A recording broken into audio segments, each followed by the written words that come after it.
I'm Kendra Royce, 28 years old, gripping the National Young Entrepreneur Award on stage in Portland, Oregon, my sustainable fashion app revolutionizing waste reduction for brands. Cheers erupt, but my thoughts slam back to the betrayal that fueled this: my parents ditching my wedding to party with my sister Cassidy. Wedding day in Tulsa, months of planning Michael at the altar, my heart racing. Then the call. Mom and Dad bail, claiming finances too tight.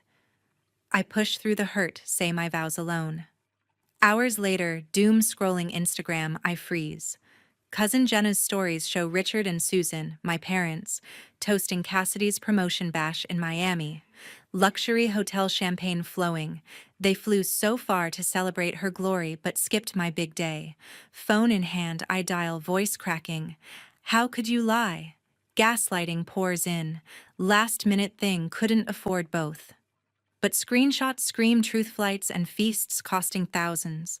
I block them instantly, severed ties. Move to Portland with Michael rebuilt from zero. 1 year on, Cassidy contacts me, utterly speechless at my rise. The revenge stick around. Ever been backstabbed by family? Comment your story below. Subscribe and hit the bell for more epic comeback tales. Growing up in the quiet suburbs of Tulsa, Oklahoma, our family scraped by in that classic middle-class way. Dad's steady job kept the lights on, but luxuries were few and far between. My father, Richard Royce, managed a local manufacturing plant, coming home each evening with grease-stained hands and stories of production quotas. Mom, Susan Royce, handled administrative work at the public school district, organizing schedules and budgets, with her no-nonsense clipboard approach. They were hard-working folks, the kind who attended church on Sundays and barbecued in the backyard come summer. But from my earliest memories, something felt off in how they divided their attention between me and my younger sister Cassidy. I was the older one, always pushing myself to excel. By first grade, I had straight A's plastered on the fridge, and I joined every club that caught my eye: debate team, science fairs, even the Girl Scouts, where I earned badges for everything from camping to coding basics. Mom would glance at my report cards and sigh, pointing out the 1B in art as if it erased the rest. "Kendra, you could do better if you focused less on all these distractions," she'd say, her tone laced with disappointment that stung more than any low grade.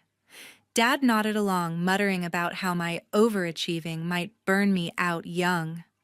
They never celebrated my wins with more than a pat on the back. Instead, it was constant nitpicking, like my efforts were never quite enough to earn real pride. Cassidy, 4 years younger, operated in a different world. She struggled with school from the start. C's and D's dominated her paper's homework battles, turning into nightly dramas. Yet Mom and Dad treated her slip-ups like minor hiccups deserving of encouragement. "Oh, Cassidy's just creative, not book-smart like Kendra." Mom would coo, rushing out to buy her new art supplies or that latest video game console after a bad quarter. Dad chimed in with weekend trips to the Oklahoma City Zoo, or even a drive to Dallas for a theme park day, framing it as building her confidence.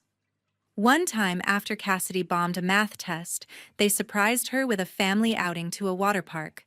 Tickets weren't cheap, around $200 for the bunch, while my perfect scores got a generic "good job" over dinner.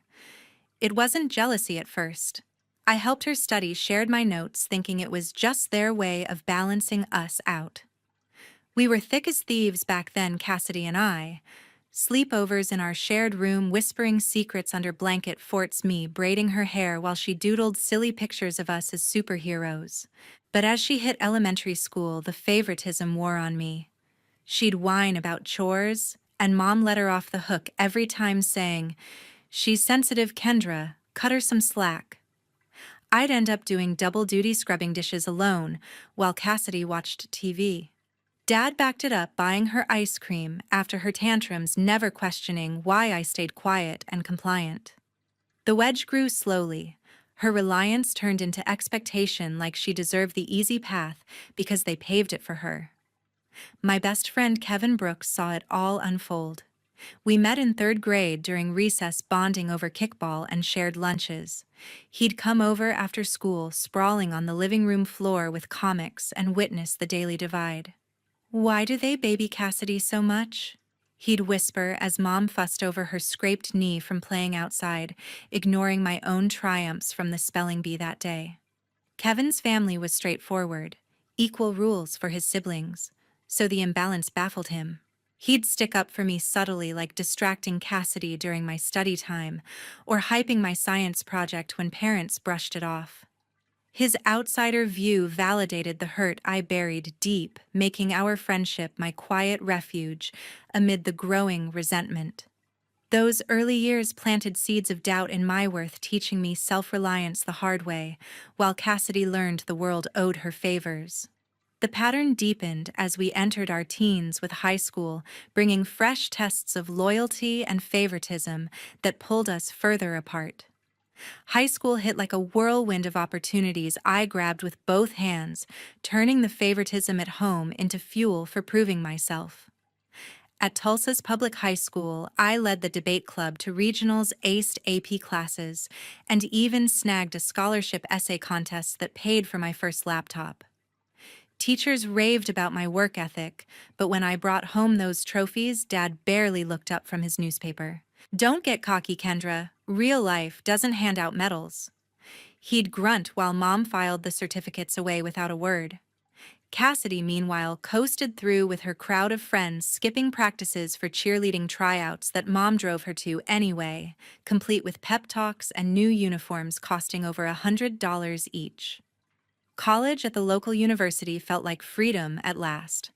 I majored in business with a focus on sustainable tech, interning at a small eco-consulting firm during summers. My GPA stayed flawless, and I presented at a student innovation fair that got local buzz, but phone calls home yielded the same shrugs. "That's nice, but focus on graduating debt-free," Mom advised, ignoring the dean's list emails I forwarded. It was during freshman orientation that I met my future husband, Michael Hayes, tall, easygoing guy from a nearby town studying environmental engineering. We bonded over late-night study sessions in the library, laughing about bad cafeteria food and dreaming of startups that could make a difference. He saw my drive without the criticism, supporting me through every pitch and paper. By junior year, we were inseparable. Talks of marriage bubbled up naturally after graduation, planning a simple Tulsa ceremony to save costs. We set the date for a year out, booking a modest venue downtown with backyard reception vibes. Nothing fancy, just close friends, Kevin as best man, and family front row. I envisioned Mom tearing up during vows, Dad shaking Michael's hand proudly. Invites went out months early. They confirmed attendance with excitement over group texts. Cassidy even teased about being maid of honor, though her work schedule clashed. As the day neared, stress mounted with final fittings and RSVPs, but Michael kept me grounded, reminding me it was about us starting fresh. Wedding morning dawned bright. Hair done, dress zipped, nerves buzzing with joy. Guests arrived, music swelled, but my phone lit up with a text from Mom around noon. "Sweetie, Richard and I can't make it. Finances got too tight this month with bills piling up. So sorry. Love you." My stomach dropped. Dad echoed it in a follow-up call, voice flat. "Plant layoffs hit hard, Kendra. Postpone if you have to." Michael hugged me tight as I fought tears, deciding to proceed without them. The show must go on, right? Ceremony blurred through smiles, masking ache. Rings exchanged, cake, cut, dances spun under string lights. By evening, exhaustion mixed with unresolved hurt. I scrolled Instagram for distraction, heart still raw. That's when cousin Jenna Miller's stories popped up. Live updates from Miami Beach. There were Mom and Dad Richard and Susan grinning amid palm trees at a swanky hotel rooftop. Cassidy center stage, promotion plaque in hand from her sales job, surrounded by colleagues, clinking glasses. Captions gushed about family pride and deserved celebration. Lavish buffet, ocean views, the whole scene screaming expense.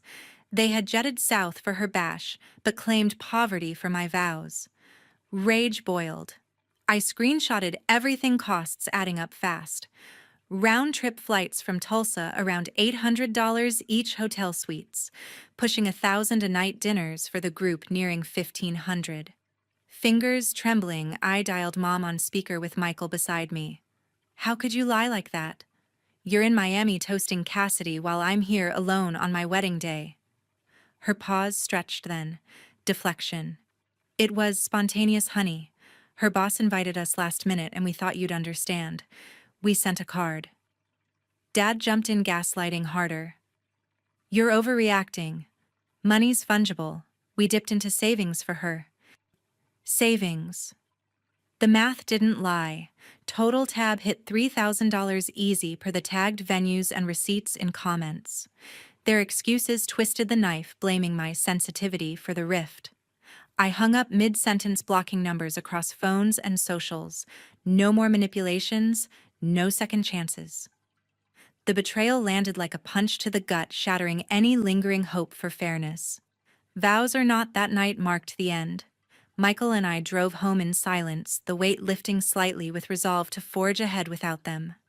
The drive west after our honeymoon felt like shedding dead weight. Michael and I packed our lives into a rented U-Haul, heading for Portland's rainy promise of reinvention. We chose the city for its buzzing, sustainable tech scene. Bike lanes everywhere, food carts slinging vegan everything, and startups tackling climate head-on. No safety net from back home. We arrived with savings from my internships and his engineering gigs, determined to bootstrap without a dime from Richard or Susan. First weeks blurred into apartment hunts in the southeast neighborhood, settling on a cozy one-bedroom with creaky floors and mountain views for $800 a month rent. To keep afloat, we hustled part-time jobs right away. Michael bartended at a craft brewery downtown, slinging IPAs to hipsters, while I waitressed at an organic cafe, balancing trays of kale smoothies through morning rushes.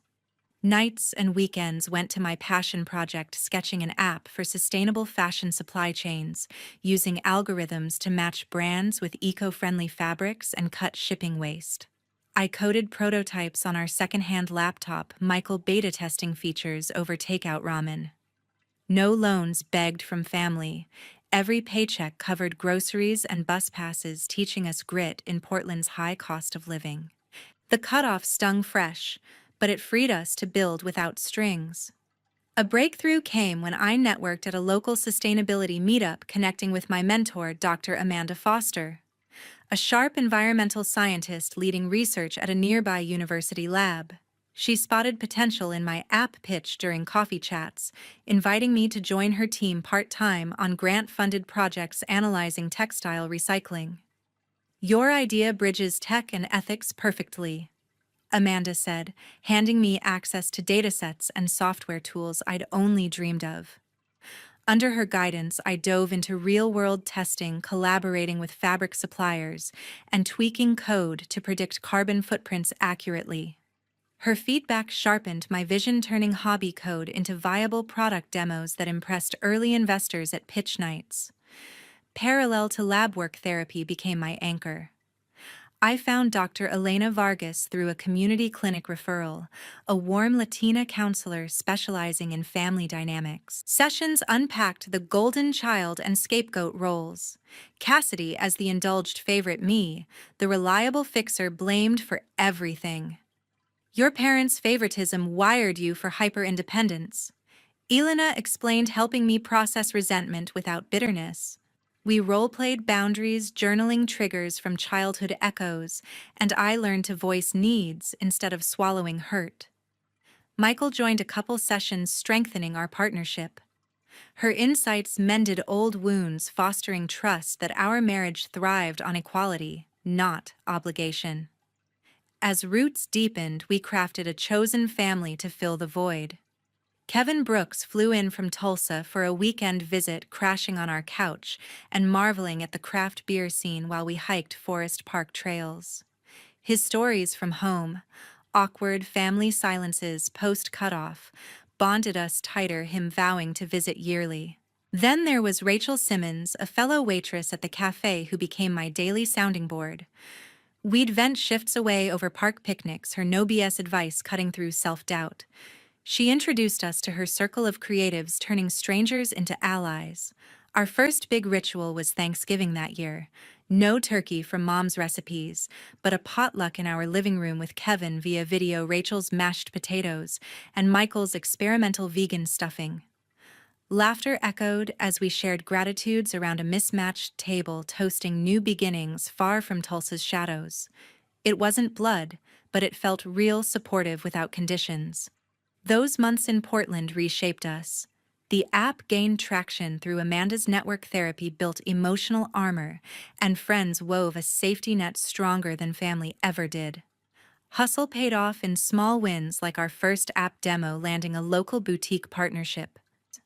Refining that first demo meant endless nights debugging code, integrating supply chain data from Amanda's lab partners to optimize fabric sourcing routes and slash emissions by predicting demand spikes. The prototype algorithm crunched variables like weather patterns affecting cotton yields and truck fuel efficiency, outputting reroutes that saved brands thousands in logistics. Michael proofread my white papers, suggesting tweaks from his engineering angle, turning raw script into a polished beta ready for eyes beyond our apartment. I scheduled a pitch with my supervisor at the lab's startup incubator, Thomas Riley, a no-frills exec with a background in logistics software overseeing venture-backed projects. Nerves high, I demoed the app in his corner office overlooking the Willamette River, walking through simulations where a mock clothing line reduced waste by 30%. "This isn't vaporware," Thomas said, leaning forward. "It's actionable. Lead a small team, 3 devs and a data analyst, to scale it for pilot tests." Just like that, I stepped into management, coordinating weekly stand-ups and assigning tasks on fabric traceability modules. The role stretched me, juggling deadlines while mentoring juniors on ethical sourcing ethics. Skepticism hit quick from the team. One dev rolled eyes at my idealistic eco-focus, arguing profit trumps planet every time, while the analyst questioned data accuracy from unverified suppliers. Pushback came in meetings. "Your model's too optimistic on rerouting feasibility." They'd challenge, citing past flops in similar tech. I doubled down, organizing hackathons to iron bugs, sourcing real-time APIs from shipping firms for validation. Tensions peaked during a crunch week, but iterative tests proved the algorithm's edge in a trial. With a Portland dye house, we cut excess inventory by 40%, dodging $5,000 in disposal fees. Results silenced doubters. The dev who griped became my co-lead on UI refinements, team morale shifting to collaborative buzz. Word spread fast in Portland's tight-knit green tech circle. Success metrics landed us a feature in the local business journal, headline blaring, "Local app slashes fashion waste, meet the innovator behind it." Reporters quoted my vision on circular economies, photos capturing me at the pilot site with fabric rolls. The exposure triggered investor nibbles and a promotion to senior developer with a bump to full-time pay, affording us date nights at food cart pods instead of ramen. Thomas pulled me aside post-article, "You're proving the incubator's worth. Keep pushing boundaries." On the personal front, therapy with Elena evolved my self-growth. She unpacked how scapegoat conditioning bred that relentless solo grind, sessions revealing burnout patterns from always proving worth. "Let the team share load." She'd urge exercises, building delegation confidence without guilt. I practiced vulnerability, confiding project fears to Michael over home-cooked stir-fries, his steady, "We've got this together," easing the lone wolf armor. Our bond deepened through shared wins, celebrating the promotion with a weekend getaway to the coast, walking beaches hand in hand, discussing future kids without family baggage looming. Date nights turned intentional, reigniting spark amid career climb. His promotions sinking ours into tandem momentum. Career traction built quiet confidence. Media hits opened doors to conferences where I keynoted on sustainable algorithms, networking with VCs eyeing scalability. The app's core, adaptive learning from user data, positioned us for bigger leagues, validation healing old insecurities one milestone at a time. That larger idea crystallized into an adaptive framework layering machine learning atop the core algorithm to self-optimize in real time against market shifts like raw material shortages or policy changes on imports. I iterated relentlessly, feeding it datasets from global textile trade simulations showing dynamic adjustments that boosted efficiency another 20%. Thomas rallied the incubator board for review. Presentations dragged over weeks, with Q&A grilling on scalability and ROI projections. Finally, approval came via email from the top brass, greenlit for enterprise rollout complete with seed funding to hire 2 more specialists. The validation surged adrenaline. We spun up servers overnight prepping for client outreach in Portland's hospitality sector. Momentum snowballed into a landmark deal with Evergreen Hotels, a regional chain pushing green retrofits across 15 properties. Negotiations kicked off at their downtown HQ Me, demoing how the app streamlined linen sourcing and energy audits, projecting annual savings of $200,000 per location through waste audits and vendor swaps. Their sustainability director, impressed by pilot metrics, signed on the dotted line after a site visit, where we integrated the framework live. Fabrics rerouted audits, automated staff trained in under a day. Press releases touted the partnership as a model for eco-hospitality, my name attached as lead innovator, opening floodgates to similar queries from apparel firms. The buzz earned me a nomination for the Young Entrepreneur Award at Portland's annual Innovation Summit judges, citing the framework's impact on circular supply chains.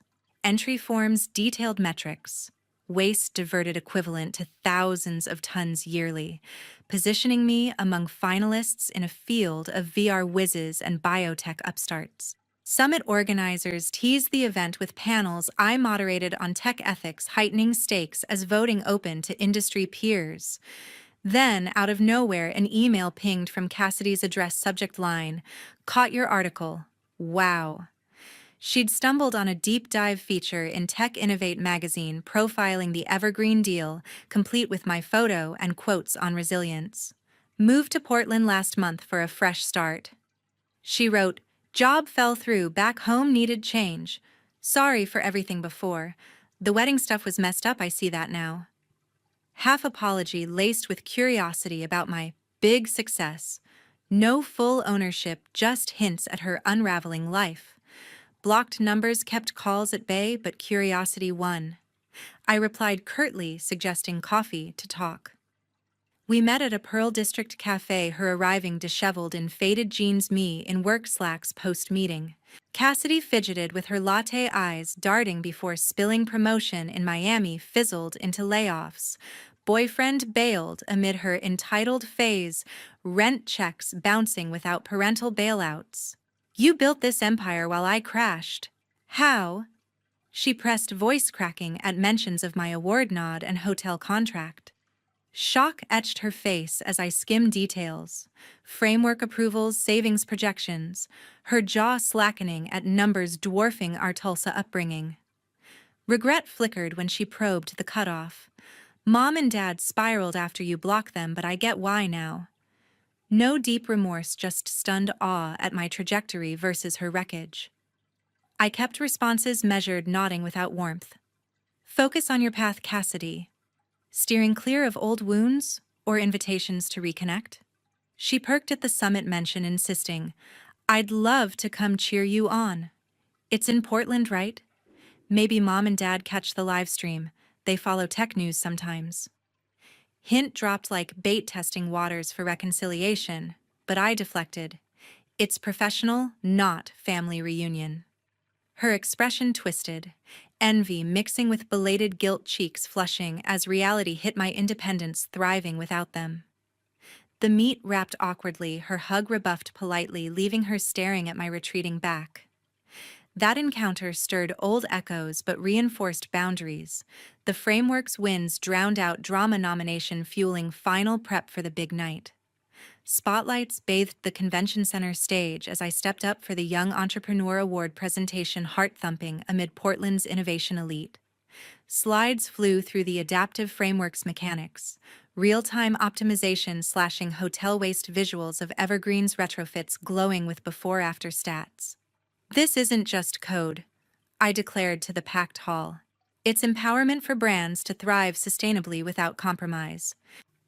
Judges nodded. Applause built as they announced my name trophy heavy in hands, confetti raining down. Back row, Cassidy sat frozen face, a mask of regret and sheer astonishment, eyes wide, lips parted as if seeing a stranger who'd eclipsed her world. Backstage buzz hit fever pitch. Organizers snapped photos while Cassidy lingered near exits, but I dodged with polite nods to team members. Post-win her texts flooded in first. So proud, can we talk now? Followed by voicemails from Mom's number, voice wavering. Kendra, seeing you shine. Richard and I regret everything. Please unblock. Dad's followed gruff pleas, mixing apologies with family needs healing. Temptation flickered briefly, but boundaries held firm. I forwarded screenshots to Michael, then replied once via neutral email. This chapter's closed. Respect my peace. No meetups, no forgiveness tours. I blocked fresh numbers, deleted apps, linking old profiles, severing ties irrevocably. Their persistence faded into silence. My resolve steel from therapy forged clarity. Media frenzy ensued. Local outlets like Oregon Live grabbed exclusives, microphones thrusting as I fielded questions on scaling the app nationwide. From personal lows to industry highs, I shared, vaguely crediting team grit over family drama. Thomas hosted a team bash at a rooftop bar, toasts clinking with craft cocktails, devs recounting pilot triumphs anew. Promotion sealed my director of innovation role, overseeing expanded R&D with budget hikes. Michael jumped aboard as co-founder, his engineering expertise, syncing our visions into a full-fledged company. Life bloomed in our upgraded apartment overlooking the river. Weekend brunches, shared coding marathons, marriage a bedrock of mutual cheers, no shadows from Tulsa haunting date nights or dreams. Reality circled back harshly for them months later. Whispers from mutual contacts painted Cassidy's downfall. Rushed marriage to a supportive guy crumbled into divorce after her unemployment spiral. Bad choices like maxed credit for impulse buys without mom-dad safety nets leaving her couch-surfing Portland fringes. No job stuck. Entitlement from years of spoiling tanked interviews, her resume gaps echoing lost promotions. Richard and Susan fared worse in Tulsa. Lavish habits caught up credit card debts from unchecked trips and gifts ballooning past $50,000, factory shifts cut forcing early retirement. Foreclosure loomed. They sold the family home at loss, relocating to a cramped rental, scraping Social Security amid medical bills, the favoritism's bill finally due without my fixer role to bail them. Cutting those toxic threads unlocked my true value, self-worth not tied to approval, but internal fire driving breakthroughs. Cherished chosen families like Michael's steady hand, Rachel's laughs, Kevin's loyalty, they uplift without drain. Success springs from grit within not inherited crutches. Prove doubters wrong by building empires on your terms. Thanks for sticking through this journey. If family betrayal shaped you, share thoughts below. How'd you rise? Your stories inspire us all.